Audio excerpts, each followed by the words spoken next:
Captain Jake Morrison stood in the control room of his mining ship.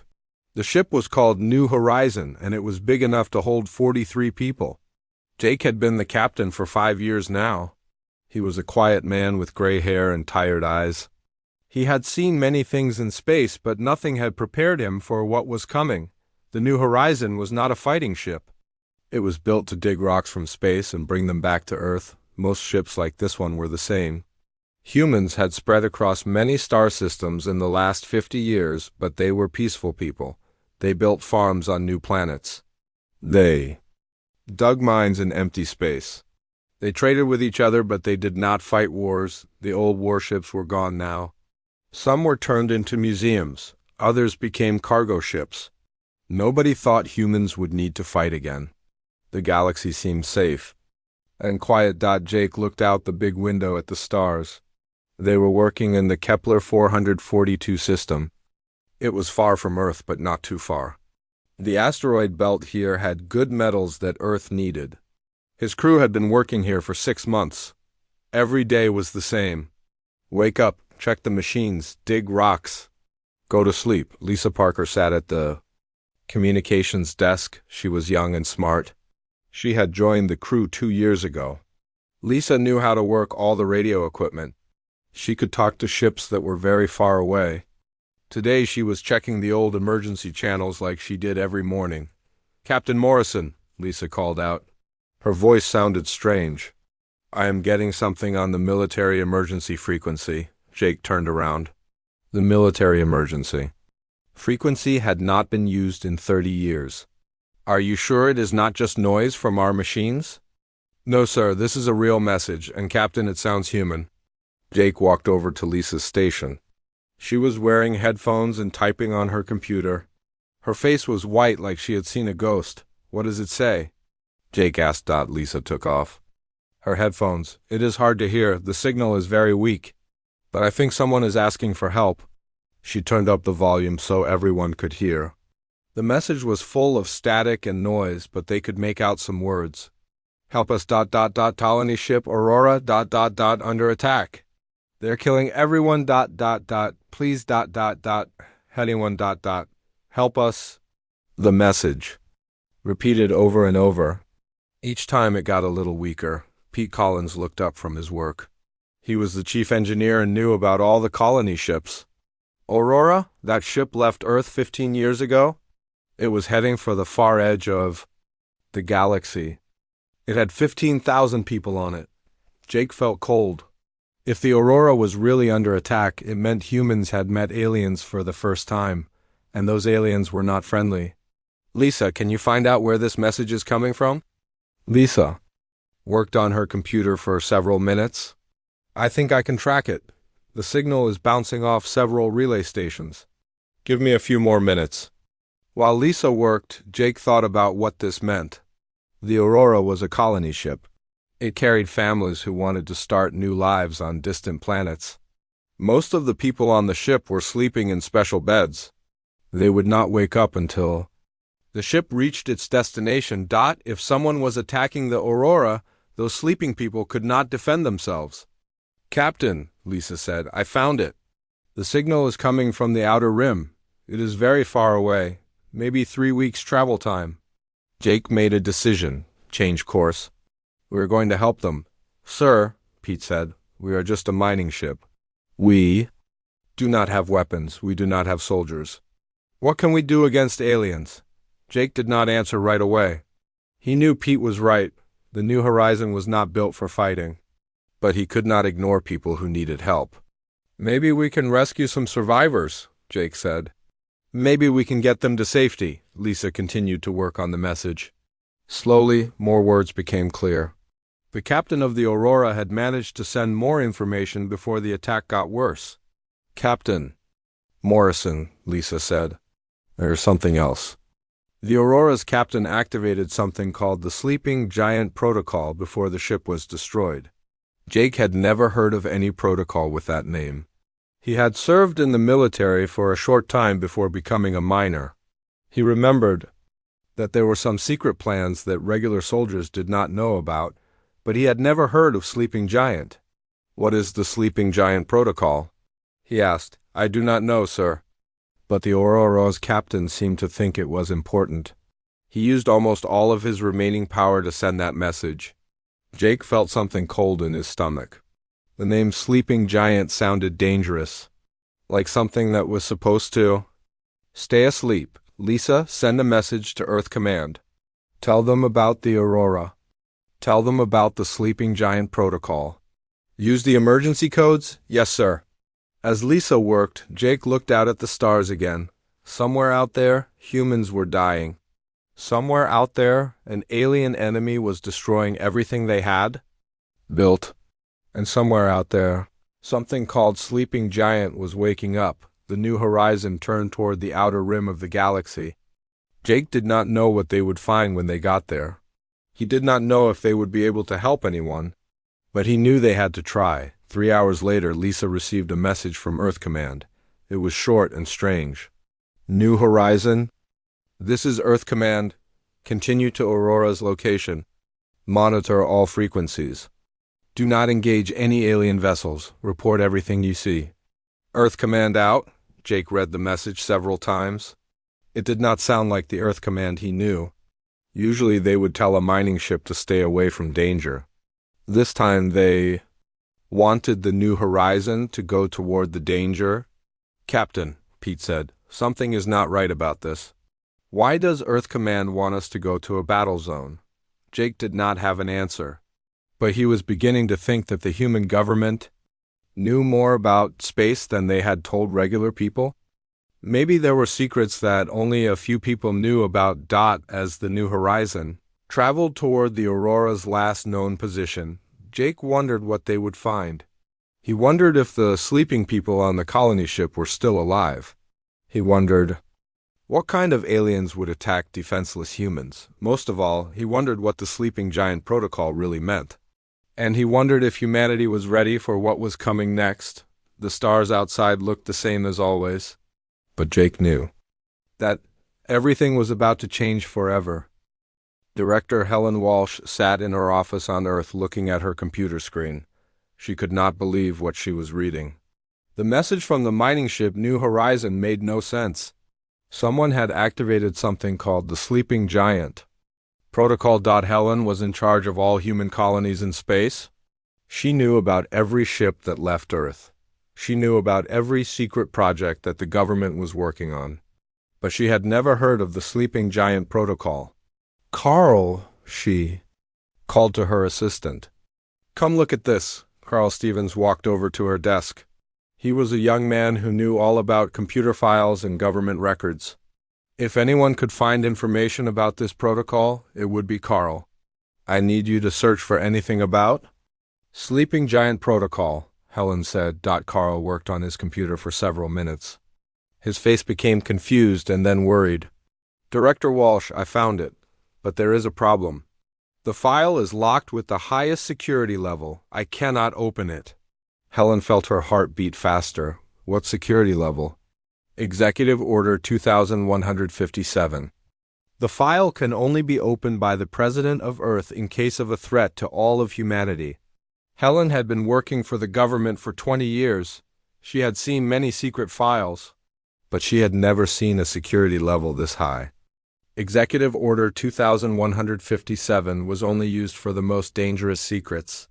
Get me President Rodriguez on the secure line, Helen said. Within minutes, Helen was talking to President Amy Rodriguez. The president was a strong woman who had led Earth for 8 years. She was known for being calm even in bad situations. Madam President, we have a problem. Someone has activated the Sleeping Giant protocol. There was a long silence. Helen could hear the president breathing on the other end of the line. Helen, I am going to connect you with someone who can help. His name is General Frank Harrison. He has been waiting for this call for a very long time. The line went quiet for a moment, then Helen heard an old man's voice. Director Walsh, this is General Harrison. I am 92 years old. I have been keeping humanity's biggest secret since before you were born. General, what is the Sleeping Giant protocol? It is something we hoped we would never need. 60 years ago, when humans first started traveling to other star systems, Some of us were worried. We knew that space might be dangerous. We knew that we might meet aliens who wanted to hurt us. Helen listened carefully. She was beginning to understand that something very big was happening. We decided to build a protection for humanity. But we could not tell anyone about it. People would have been scared. They would have asked too many questions. What kind of protection? Helen asked. We built ships, very big ships, very powerful ships. We hid them in empty space where no one would find them. They have been sleeping out there for 60 years, waiting for a signal to wake them up. Helen felt cold. How many ships? 12, we called them Titans. Each one is 5 kilometers long. They carry weapons that can destroy entire planets. Carl was listening to the conversation. His mouth was open in shock. General, if these ships are so powerful, why did you keep them secret? General Harrison's voice became sad. Because we were afraid of what we had created. The Titans are not just weapons. They are designed to kill everything that threatens humanity. They do not ask questions. They do not take prisoners. They do not show mercy. Helen began to understand. The colony ship Aurora sent the activation signal. Yes, and now the Titans are waking up. They are moving toward the source of the signal. When they arrive, they will destroy everything that is not human. General, can we call them back? No, once the Titans are active, they cannot be stopped. They will complete their mission no matter what. Helen looked at her computer screen. She pulled up a map of human space. How long until they reach the Aurora? Based on their speed, about 18 hours. Helen felt sick. Somewhere in space, 12 massive warships were racing toward a battle. Ships that had been built in secret. Ships that were designed to kill without question. General, what will happen when they arrive? They will scan the area. They will identify every ship that is not human. Then they will destroy all of them. What if some of the alien ships want to surrender? The Titans do not understand surrender. They only understand threats and how to eliminate them. Helen realized that everything was about to change. For 60 years, humans had been peaceful explorers. They had built colonies on distant worlds. They had traded with each other. They had never met aliens before. Now, humanity's first contact with alien life would be a battle. General, what do we tell the people? We tell them nothing until it is over. The Titans will do their job. Then we will decide what comes next. Helen felt the weight of the secret pressing down on her. In her office, she had access to information about every human colony. She knew about mining operations on distant asteroids. She knew about farming worlds near other stars. But she had never known about the Titans. General, are there other secrets? Like this? Some, but the Titans are the biggest. They are humanity's final protection. After the call ended, Helen sat in her office thinking. Outside her window, she could see the city of New Geneva. People were walking on the streets. Children were playing in parks. Nobody knew that humanity's secret weapons were racing through space toward a battle. Carl looked at her with worried eyes. Director Walsh, what are we going to do? We are going to wait. And we are going to hope that the Titans do what they were designed to do. Helen pulled up the tracking codes that General Harrison had sent her. On her screen, she could see 12 signals moving through space at incredible speed. Each signal represented a ship that could destroy worlds. Carl, I want you to monitor these signals. When they reach the Aurora's position, I want to know everything that happens. Yes, Director. Helen looked at the clock on her computer. 17 hours and 34 minutes until the Titans reached their target. 17 hours and 34 minutes until humanity's secret weapons woke up from their long sleep. She wondered what would be left when the battle was over. She wondered if the Aurora's people were still alive. She wondered if the aliens who had attacked them would surrender or fight. Most of all, she wondered if humanity was ready to become what the Titans would make them. A species that could destroy its enemies without mercy. The peaceful age of human expansion was about to end. The age of the sleeping war Titans was about to begin. Captain Jake Morrison had been watching his screens for 12 hours. The New Horizon was getting closer to the Aurora's last known position. The distress signal was getting stronger, but it was also getting weaker at the same time. This meant that whoever was sending it was running out of power. "Captain," Kevin Murphy called from his position at the sensor station. "I am reading something very strange. There are 12 huge objects coming toward us." Jake walked over to Kevin's station. The young man was staring at his screen with wide eyes. "How big are these objects?" Jake asked. "Each one is about 5 kilometers long. They are moving very fast. Faster than anything I have ever seen." Jake felt his heart start to beat faster. 5 kilometers was bigger than any ship humans had ever built. The biggest colony ships were only 2 kilometers long. "How fast are they moving?" "0.7 light speed." "That should be impossible. Nothing can move that fast." Lisa Parker looked up from her communication station. Her face was pale. "Captain, I am getting a message from the lead object. It is speaking in English." Jake felt cold. "Put it on the main speakers." The voice that filled the control room was unlike anything Jake had ever heard. It sounded human but also like a machine. It was cold and had no emotion. "This is Titan 01. Identify yourself." Jake looked at his crew. They all looked scared. He pressed the communication button. "This is Captain Jake Morrison of the mining vessel New Horizon. We are responding to a distress call from the colony ship Aurora. Acknowledged. Maintain current position. Do not interfere with Titan operations. Target elimination will commence." In 37 minutes, the communication ended. The control room was quiet except for the sound of the ship's engines. "Target elimination?" Pete Collins whispered. "What does that mean?" Before anyone could answer, the 12 massive ships passed by the New Horizon. Jake could see them through the big windows. They were black and covered with weapons. They looked like nothing humans had ever built. They looked like they were made for war. "My God," Lisa said. "Those are human ships, but they look like they were designed to kill." Jake made a decision that would change everything. "Kevin, use all sensors on those ships. I want to know everything about them." "Lisa, record everything that happens. People need to know about this." The New Horizon followed the 12 ships at a safe distance.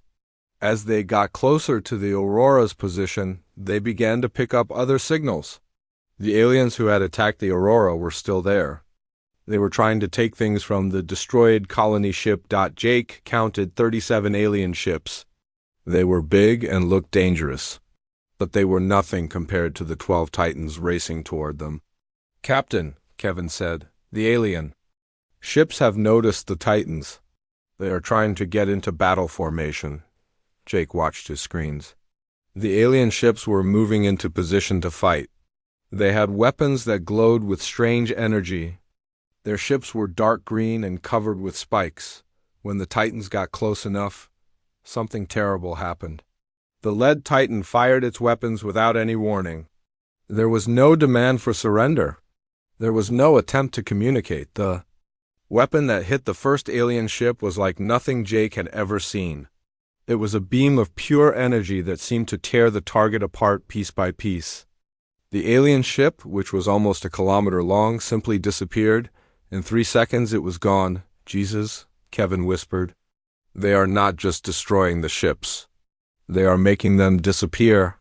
The alien fleet realized they were in terrible danger. Some of them tried to fight back. Their weapons hit the Titans but did nothing. The Titans had shields that stopped everything. Our alien ships tried to run away, but the Titans were faster. Their weapons could reach anywhere in the star system. One by one, the alien ships died. Jake watched in horror as each ship was erased from existence. Some of the aliens tried to surrender. They sent signals that were clearly asking for mercy. The Titans ignored them all. "Captain," Lisa said quietly, "they are not just fighting, they are cleaning up. They are making sure nothing survives." Jake nodded. He was beginning to understand what the Titans really were. They were not just weapons. They were designed to completely eliminate any threat to humanity. In less than 10 minutes, all 37 alien ships were gone. There was no debris, there were no survivors. It was as if they had never existed, but the Titans were not finished. They began scanning the entire star system. They found pieces of alien technology that had been left on asteroids. They found alien equipment that had been taken from the Aurora. They destroyed everything that was not human. "Captain," Kevin said, "they are being very thorough. They are making sure that nothing alien remains in this system." Jake watched as the Titans completed their work. They were like cosmic janitors, cleaning up every trace of the alien presence. Finally, Titan 01 sent one last message to the New Horizon. Threat eliminated. Sleeping Giant Protocol remains active. Humanity's expansion will continue. Then all 12 Titans disappeared. They jumped into hyperspace and were gone. Jake and his crew were left alone in the star system. Around them floated small pieces of debris from the Aurora. The colony ship had been destroyed by the aliens before the Titans arrived. 15,000 people had died. "Captain," Lisa said softly, "what do we do now?" Jake looked at the empty space where the alien fleet had been. He thought about the Titans and their terrible weapons. He thought about the cold voice that had announced the elimination of the threat. "We go home," Jake said. "We tell them what we saw. We tell them that humanity has weapons that can destroy entire fleets in minutes." "Sir," Pete said, "those ships were not like anything we have ever built. Where did they come from?" Jake did not have an answer, but he knew that everything had changed. The peaceful humans who explored space and built colonies were not the only humans out there. Somewhere in the darkness, 12 massive warships were waiting for the next threat. "I think we just learned something about ourselves," Jake said. "We are not as peaceful as we thought we were." The New Horizon turned toward home. Behind them, the star system was quiet and empty. The aliens were gone. The Aurora was destroyed, and humanity had announced its presence to the galaxy in the most terrible way possible. Jake wondered what would happen next. He wondered if there were other aliens out there who had seen what the Titans could do. He wondered if humanity was ready for what was coming. The age of peaceful exploration was over. The age of the sleeping war Titans had begun. Admiral Susan Clark stood in a room she had never seen before. The room was on a space station near the planet Kepler Prime. Around her sat representatives from 43 different alien species. She was the first human to ever attend a meeting of the Galactic Council. 3 months had passed since the Titans destroyed the alien fleet. Word had spread quickly across the galaxy. Every alien civilization now knew that humans had weapons that could erase entire fleets in minutes. The leader of the council was a tall creature that looked like a giant insect. His name was Deshrak, and he spoke for all the alien species. "Admiral Clark," Deshrak said, "the events in the Kepler 442 system have changed everything. Your species has shown military power that we did not know existed." Susan looked around the room. Every alien was staring at her. Some looked afraid. Others looked curious. All of them looked respectful. "Honored representatives," Susan said, "humanity did not want to fight. We are peaceful people, but we will protect our citizens from attack." A blue-skinned alien from the Altarian Federation spoke up. "Admiral, our scientists have studied the battle. Your Titan ships are not normal military vessels. They are designed for total war. How many of these ships do you have?" Susan had been told to be careful about this question. The truth was that humanity did not know exactly how many Titans existed. General Harrison had told her that the automated factories had been building new ships for 60 years. "We have enough," Susan said. This answer made many of the aliens look uncomfortable. They did not like not knowing how powerful humanity really was. Deshrak continued the meeting. The Vrak Consortium had been attacking peaceful ships for many years. No single species had ever been able to stop them. You destroyed their entire fleet in 10 minutes.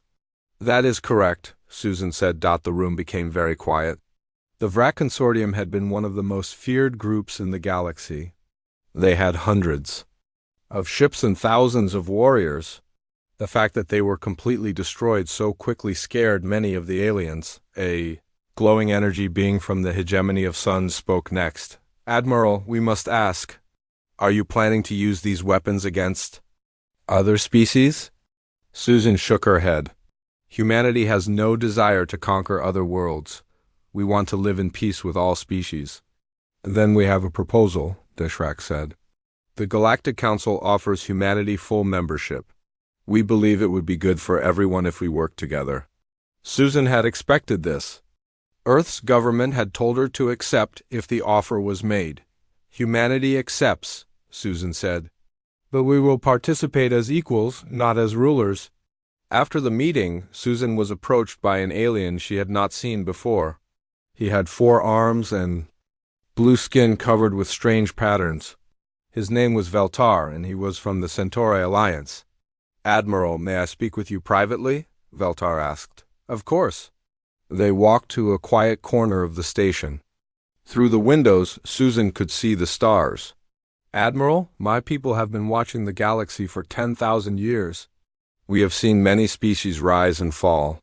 We have seen empires grow and disappear. But we have never seen weapons like your Titans. Susan remained quiet, waiting for Veltar to continue. The Vrak Consortium was not the only threat in the galaxy.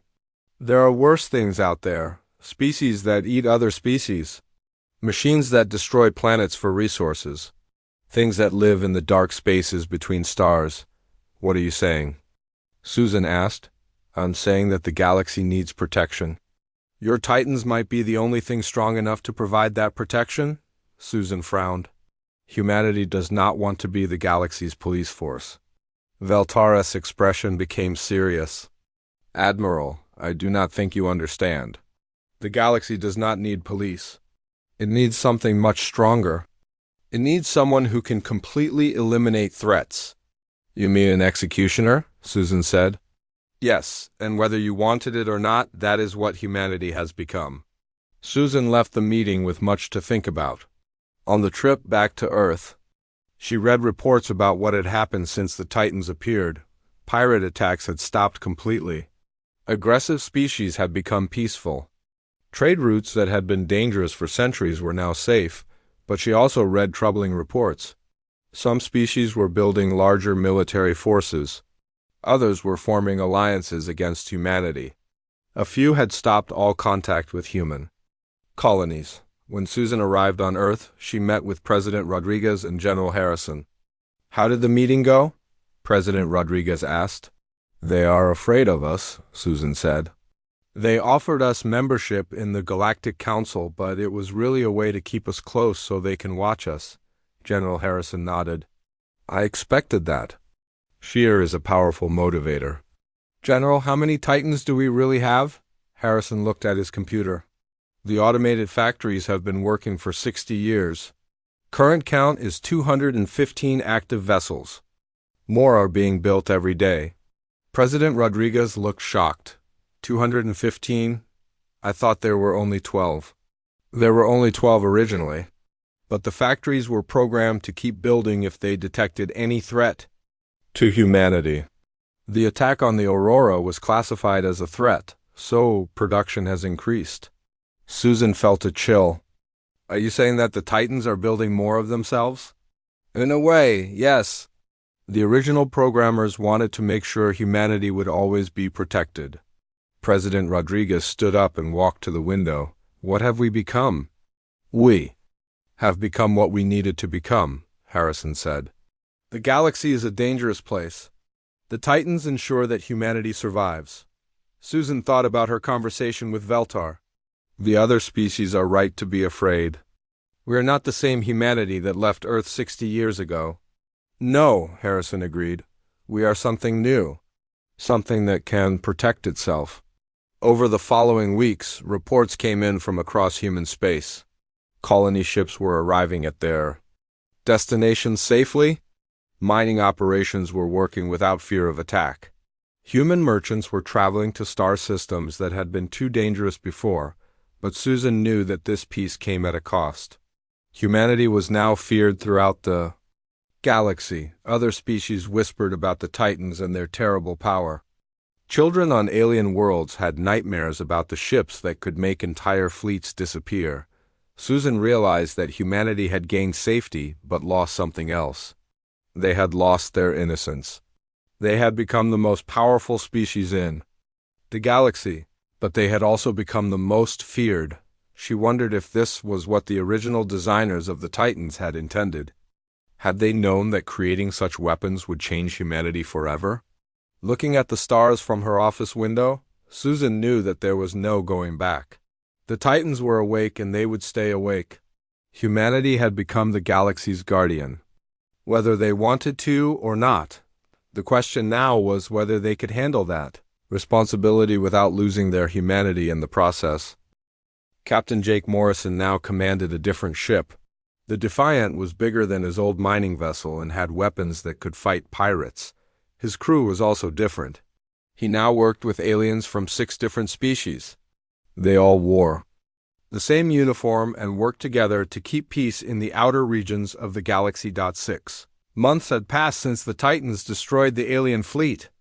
The galaxy was a different place now. Most pirates had stopped attacking ships. The few that still tried to cause trouble usually gave up. When they saw human ships coming, Jake stood on the bridge of the Defiant looking at his mixed crew. Zixara was a tall insect-like creature from the Zenith Collective. She was very good at targeting weapons. Kethmar was blue-skinned and came from the Altarian Federation. He was the ship's navigator and knew the star charts better than anyone. "Captain," Zixara called out, "we are receiving a distress signal from the Procyon system. It looks like another pirate attack." Jake walked over to look at the information on her screen. Several small pirate ships were attacking a convoy of merchant vessels. The pirates were using old weapons and old ships. They were not very dangerous, but they were still hurting innocent people. "Take us to hyperspace," Jake ordered. "Send a message to the pirates on all frequencies. Tell them this is Captain Morrison of the Terran Defense Force. Tell them to stop their attack and prepare to surrender." The Defiant jumped through hyperspace and arrived near Procyon 4. Jake could see 5 pirate ships attacking 3 merchant vessels. The pirates were small-time criminals using ships that were falling apart. "Human ship, this is Captain Krex of the Bloodfang Raiders," came a reply over the radio. "We have no fight with your kind. Leave now and we will not hurt you." Jake's alien crew members looked at each other. They had all heard stories about the Titans, but they had never seen human military power for themselves. "Bloodfang Raiders, you have 30 seconds to withdraw or face the consequences," Jake said calmly. "You are lying, human. 1 ship against 5, we will destroy you." Jake sighed and activated his weapons. The Defiant was not as powerful as a Titan, but it had been built with some of the same technology. Its weapons were more than enough to handle old pirate ships. "Zixara, disable their engines. Try not to destroy them completely." The insect-like alien clicked her mandibles in what Jake had learned was amusement. "Understood, Captain." Using minimum force, the Defiant fired once. All 5 pirate ships immediately lost power and began floating helplessly in space. "By the void," whispered Kethmar. "How did you do that?" "Electromagnetic pulse," Jake explained. "It shuts down their engines without killing anyone. We prefer to capture pirates rather than kill them." As they prepared to board the pirate ships, Jake received an urgent message from Admiral Clark on Earth. "Captain Morrison, we have detected movement at the Titan bases. They are responding to something." Jake felt his heart beat faster. The Titans had been quiet for months? Most people thought they had gone back to sleep. "What kind of movement, Admiral?" "Long-range sensors show they are mobilizing in large numbers. We count over 100 vessels moving." Before Jake could respond, his communications officer picked up a strange transmission from deep space. It was unlike anything they had heard before. It was a complex pattern of sounds that seemed to contain both a greeting and a warning. "Captain," Zixara said, her voice filled with wonder, "I am reading massive energy signatures at the edge of the system. Something very large is coming." The ships that came out of hyperspace were unlike anything the galaxy had ever seen. They were huge and looked like they were alive. They seemed to shift and change shape as they moved. There were dozens of them, each one as big as a small moon. First contact protocol, Jake ordered. All weapons ready, but do not fire unless they attack us first. The alien transmission came through clearly this time. The ship's computer was able to translate it into English. We are the Devourers. We have come to harvest this galaxy. Your resistance is useless. Submit or be consumed. Jake felt cold fear run through his body. These were not pirates or raiders. This was exactly the kind of threat that the Titans had been built to face. Admiral Clark, are you receiving this transmission? We are receiving it, Captain. The Titans are already moving. They will reach your position in 14 minutes. Jake looked at the massive alien ships as they began moving toward the inhabited worlds of the Procyon system. These creatures called themselves Devourers, and they wanted to harvest the entire galaxy. All ships. This is Captain Morrison, he broadcast to both his crew and the merchant convoy. The Terran Defense Force is taking command of this system. Prepare for battle. The Devourers had made the same mistake as all the other enemies humanity had faced. They thought humans were weak because they appeared peaceful. They were about to learn the same lesson that was already known throughout the galaxy. Humanity's greatest strength was not their peaceful nature. It was their ability to become something terrifying when their people were threatened. As the first Titan ship dropped out of hyperspace, Jake smiled. The massive black vessel was so large that it blocked out the stars. Its weapons were already charging with deadly energy. My God, Kethmore whispered. That thing is enormous. More Titans appeared. Jake counted 20 of them, then 50, then 100. Each one was a 5-kilometer-long instrument of destruction. They moved with purpose toward the Devourer fleet. The Devourers realized too late that they had made a terrible mistake. They had expected to find a galaxy full of weak species that they could easily consume. Instead, they had found humanity. The battle that followed was not really a battle at all. It was an execution. The Titans did not give warnings or demand surrender.